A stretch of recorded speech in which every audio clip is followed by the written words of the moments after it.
Ang mabuting balita ng Panginoon, ayon kay San Lucas.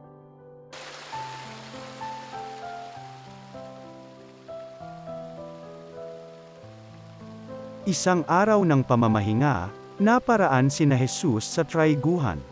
Ang kanyang mga alagad ay nangitil ng uhay, at kanilang kinain ang mga butil matapos ligisin sa kanilang mga kamay. Bakit ninyo ginagawa sa araw ng pamamahinga ang ipinagbabawal ng kautusan? Tanong ng ilang pariso.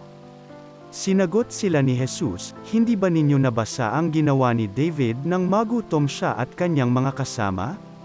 Pumasok siya sa bahay ng Panginoon, kumuha ng tinapay na handog sa Diyos at kumain nito. Binigyan pa niya ang kanyang mga kasama, bagamat ayon sa kautusan, ang mga saserdote lamang ang may karapatang kumain yon. At sinabi pa niya sa kanila, ang araw ng pamamahinga ay nasa ilalim ng kapangyarihan ng Anak ng Tao. Ang mabuting balita ng Panginoon.